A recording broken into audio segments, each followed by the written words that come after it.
мұғалімім Шыңғыс Айтматов. Алғашқы ұстаз деген шығарма тыңдағанбыз. Біздің тыңдаған кітабымыз сол жайлы бір кішігірім подкаст болады. Иә. Негізі ең бірінші авторға келетін болсақ, Шыңғыс Төреқұлы Айтматов 1928 жыл 12 желтоқсанда дүниеге келген. Ол қырғыз кеңестік және қырғыз жазушысы, қоғам және мемлекет қайраткері болып саналады. Қырғызстанның халық жазушысы, одан бөлек Қырғызстан ғылым академиясының түлегі, Европа ғылым академиясының түлегі болып саналады. Неге біз алғашқы ұстазды таңдадық? Себебі біздің мамандығымыз болашақ мұғалімдер болғандықтан, болашақ мұғалім болғандықтан біз осы кітапты таңдауды жөн көрдік. Алғашқы айтқан бізге берді ғой список, сол жердің өзін алғашқы ұстаз дегендігі өте бір атын өзі бізді қызықтырды десек болады. Өйткені алғашқы ұстаз деген қай адамның өмірінде болмасын білімге деген, оқуға деген құштарлығына бір демеу болатын, соны ашатын, ары қарай адам білімге деген көзқарасы қалай болады, соның барлығы ең бірінші біздің алғашқы ұстазымыздан басталады. Дұрыс. Біздің көбінесе мұғалімдердің таңдаған осы мамандықты таңдау себептері де ең бірінші алғашқы ұстаздарының пайдасы болып келеді. Себебі сол ұстаздарына қарап өзі де сондай ұстаз болғысы келеді. Одан бөлек бұл кітапта ұстазды шамшырақ ретінде көрсеткен, яғни шамшырақты жағатын адам ретінде көрсеткен. Өмірде ол кісі коуч. Қазір сіздерге бір кішігірім сұрақтар қоямын. Сол арқылы сіздердің қаншалықты оқығандарыңыз. Шығарма нешінші жылы жарық көрді? Нешінші жылы жазылды? Мен білмеймін. Менде Қай жерде жазылды? Қай жерде? Иә. Локация. Столдар. Сәлем барлықтарыңызға. Бүгін мен подкастымда қонақта Гүласал әпке, Кемел болашақ студенті, 4-ші курс, және де 2-ші курс студенті Ақерке. Жалпы шығармадан алған әсерлеріңіз қандай? Шығарма сіздерге осыған дейін оқыған бедіңіздер или енді шығармамен танысып жатсыздар ма? Шығарманы бірінші оқыдым, бірақ осы уақытқа дейін естігенмін, но оқымағанмын. Но шығармаға келетін болсақ, шығарма күшті. Өйткені шығармада біз қазір тем более өзіміз практикада жүрміз. И бізге мұғалім ретінде бізге бір мотивация керек. Мен ойладым, мұғалім сондай жанкешті, сондай мейірімді адам, сен оған қарап жаңағыдай жаның тынышталатындай болу керек қой деген сияқты. Білмеймін, өзіме мотивация болды. Менде қазір сыныптармен біраз проблема бар. Сол кезде уже өзіме көп нәрсені түртіп алдым. Ойланып жүрген, толғанып жүрген сұрақтарыңыздың жауабын таптым дейсіз ғой. Сізге қалай шығарманы қандай әсерде оқыдыңыз, қалай сізге ұнады ма жалпы, қандай сізде әсер қалдырды, қандай ой толғаулар болды деген сияқты? Мен шығарманы бірінші рет оқыған жоқпын. Негізінде мектепте оқығанбыз, естеріңізде болса. Білмеймін, мен мектепте оқыған есімде. Иә. 9-шы ма, 10-шы сыныпта оқығанбыз. Сол кезде қалған есімде кітапты оқу барысында барлығы есіме түсті. Жаңағыдай кітапты оқып бастағаннан уже білдім аяғында не болатынын. Бірақ қайтадан оқыған бәрібір басқаша сезім береді.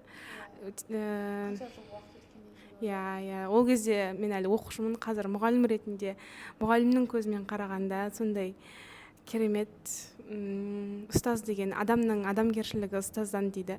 Сол сөзге кәдімгідей қанаттандым, керемет, маған ұнады. Осы біздің басты кейіпкеріміз Алтынай ғой, иә? Алтынайдың өмірінде, мысалы, осы білімге деген, оқуға деген құштарлығын ашатын, былай қарап тұрғанда жол беріп, жол сілтейтін, сол жолына жарық әкеліп шамшыраған жағатын бізде Дүйсен деген алғашқы ұстаз болды. Шығарма бойынша, ал сіздердің өмірлеріңізде солай алғашқы ұстаздарыңыз болған ба еді? Болмаған ба? Бір ұстазға қарап, мысалға, мен осындай болғым келеді деген. Алғашқы ұстаз дейміз, ең бірінші географиядан берген ұстаз емес. Бастауыштағы бірінші апай емес, болады ғой, кейбір ұстаздар, саған бір басқаша әсер етіп, сенің бір жан дүниеңді, сенің көзқарасыңды, сенің мақсатыңа жетуге деген бір жол беріп сондай нұсқайды. Болды. Енді мектеп кезде мұғалімдер көп болды, бірақ білмеймін, особо жақын болмағанмын мектеп мұғалімдерімен. Бірақ университетте бізде философиядан Ақмарал деген апай беретін. Прям андай, негізі өмірде ол кісі коуч. Ол кісі еще коуч өзі, негізі психолог, коуч и философиядан беретін еді. Андай, иә, сабаққа кірген кезде прям андай өте душевный адам ол кісі. Ол кісі көбірек адам жанына үңілуі керектігінше айтады. Мен ойлайтын, мұғалім деген ол шынымен бай оқушылардың жанына үңіле алатын ше. Мысалы біз көбіміз, мысалы мен ойлайтын, мұғалім ол сен когда білімің мықты болса, сен значит жақсы мұғалімсің. Жоқ. Сен наоборот білім ол біліктілікпен бірге келе береді да. Ал адамның жанын түсіну, мейірім, махаббат деген дүниелердің барлығы бүкіл мұғалімде бола бермейді. И вот ең қызығы ол кісіде сол нәрсе басымдырақ еді да. Бізге ол кісінің айтады ғой енді, жақсы адамдар есте қалады. Шынымен сабақтан бұрын жақсы адамдар бірінші есте қалады. Сол кісі маған прям солай жақын болып қалды. Мен тоже сондай мұғалім болғым келеді дейтіндей. Ал сізде ондай болған ба опыт? Негізінде мұғалім болу менің кішкентай кезімде ойымда жүрген мамандық болатын. Себебі мен 5-ші сыныпта курсқа барған кезде математикадан өте нашар болғам ғой. Бірақ курсқа барғам жазда 4-ші сыныптан 5-ші сыныпқа өткен кезде, сол кезде мен ағайым өте керемет адам болды. Кәдімгідей түсіндірген кезде барлығын түсініп, жаңа сіз айтпақшы адамның жан дүниесіне үңіліп, айтады ғой, индивидуальный подход дейді ғой, сондай тауып, сол жағынан қатты ұнаған. Сосын мен ол кісіден сұрадым, не үшін сіз мұғалім болдыңыз деп. Сонда ол айтты, ең сауапты іс мұғалім болу деді. Содан кейін бұл менің миымда қатты қалып кетті ма. Содан сол күннен бастап білмеймін, бір басқаша мұғалімдікке қарай көңілім ашылды. Иә, сол менің алғашқы ұстазым.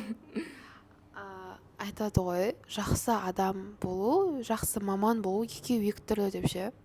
Сен жақсы маман болуы мүмкін, бірақ білмеймін, жақсы адам ретінде сені оқушылар қабылдамауы мүмкін деген сияқты да. Мысалға жақсы мұғалім болу үшін оқушылармен бір коннект болу керек, сенің өтіп жатқан білімі оларға түсінікті, қызықты болу керек. Ал сондай мұғалім болу үшін диплом маңызды ма, әлде ниет болса жеткілікті ме? Қалай ойлайсыздар?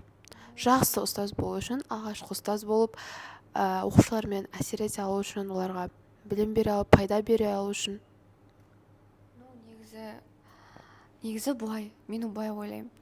Әрине, жақсы мұғалім, алғашқы ұстаз болу үшін диплом керек емес, бірақ қазіргі таңда керек деп ойлаймын.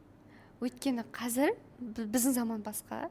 Енді ол кезінде Алтынайдың заманында оларда диплом деген қатты маңызды болмады.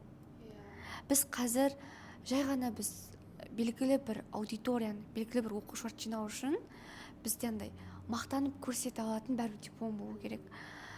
Біз білеміз, Алтынайдың мысалы кітапта, шығармада Алтынайдың мысалы чеңшесі қарсы болды деген сияқты нәрселер болды да. Ал қазір біз бәрібір оқушымен одан да жақсы қарым-қатынас болу үшін ата-анамен жақсы қарым-қатынас болу керек.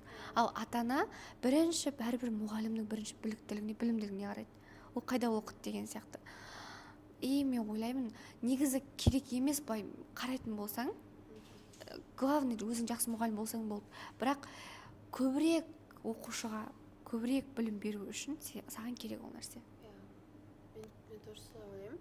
Бірақ бәрібір де көптеген ұстаздар, көптеген диплом алғандардың бәрі ол не факт, что олар жақсы ұстаз болып, оқушының жүрегінен орын тауып, оларға жол сілтеп, ақыл айтатындай, бәрібір де адамға ең бастысы адами құндылықтар қажет, качестволар қажет, қасиеттер қажет.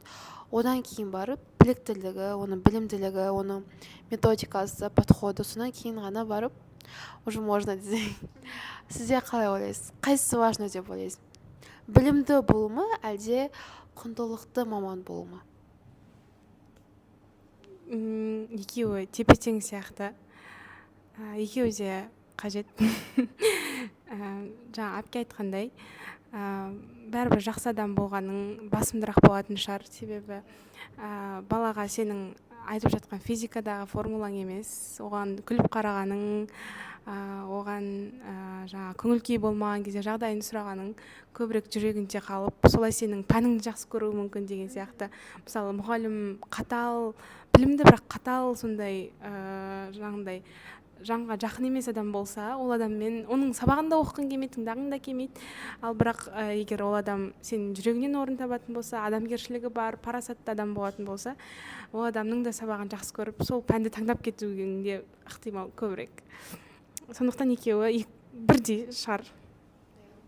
Мен дұрыс ойлаймын. Осы біздің шығармада оқығандай, сол кездегі дүйсеннің жағдайында ауылда білім алу, білімнің маңыздылығы, оның адам өміріне әкелетін пайдасы, оның елі үшін, отаны үшін дамуына да үлес қосатындығы онша қатты еленбеді десек болады. Иә. Білімді олар екінші немесе үшінші немесе вообще қарастырмады да ол білім алудың маңыздылығын.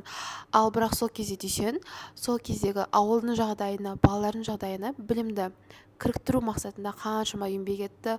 Ол системаны бұзды, сол жақтағы қатып қалған қағидаларға қарсы шықты, үлкендерге қарсы шықты. Өзім мысалы бірақ қарап тұрсақ жап-жас маман, Алматыдан енді ғана келген. Ал дәл қазір сол дүйсен біздің заманымызда болғанда, ол дүйсен сіз болғандарыңызда не жасар едіңіздер, нені өзгертетін едіңіздер? Дүйсен енді ол замандағы прям енді мықты мұғалім болды ғой. Ондай кісі болу үшін да бізге біраз андай қайрат жігер керек шығар. Ал егер қазіргі заманда егер мысалы дүйсен секілді болатын болсаң, бірінші ол шын айтсам ата-аналармен тығыз қарым-қатынас істейтін. Отбасы жағдай. Қазір мысалы дамыған мектептерде, дамыған болғанда түрлі мектептер бар ғой, ол жақта мысалы кураторлар бірінші барып ата-анамен жұмыс жасайды. Шынымен барып үй жағдайын көреді, андай сондай бір дүниелер істейді да, баланың жүрегіне жол табу үшін. Егер мен дүйсеннің орнында болсам, қазіргі таңда болса, мен бірінші ата-аналармен қарым-қатынасты қолға алып, одан кейін енді олардың мектептері ескі болды. Андай бәрібір де шөптің үстінде отырған, мысалы қыста, жазда, мысалы балалар мысалы ауырып, ықтималдылығы көп қой, сабаққа келмей қалуы мүмкін деген сияқты. Мүмкін сол жақтары мысалы комфорт жағын қарастырып ше. Қазір мысалы эстетика дейміз ғой. Сондай сияқты. Ал одан кейінгі нәрсе, тағы бір нәрсе мынау. Неге дүйсен бәрін жақсы мұғалім болды. Но кітапта бәрібір де Алтынайдың астына сызылған ғой. Алтынай деп ше. Ол кісінің бірақ басқаға қарағанда Алтынайға деген ықыласы ерекше болды. Шынымен ерекше болды. Енді Алтынайдың да ықыласы көбірек қой жерде. Білімге ма? Иә, білімге деген ықыласы көбірек. Но от көріп тұрды деген сияқты. Мен может дүйсеннің орнында болсам, тек Алтынайда ғана емес, басқаларға да сол ықыласты қарауға тырысатын шығармын. Мүмкін сол кезде кітапта бір емес, бірнеше мықты кейіпкер болу керек шығар. Мүмкін ол жерде тек басқалар да болды, но олар бәрібір андай сэрри болып қалып кетті да, просто фонда қалып кетті. Бұл жерде бір мұғалімдер болады, тек мықтылармен жұмыс жасайды. Жалыны бар адам оқушымен ғана жұмыс жасайды. Ал бір мұғалімдер бар, көзге түспейтіндерді алып шығып, дәрежеге жеткізіп, бәрін бірге алып жүреді.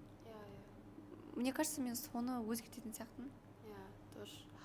Сыныптағы оқушыларға бірдей көңіл бөлу, әртүрлі деңгейде тапсырма. Бәріне бергенде де әркім деңгей әртүрлі ғой. Мысалға, біреу надан жақсы, біреу надан жаман деген секілді. Өте прям ойланатындай зат екен әпке. Сізге?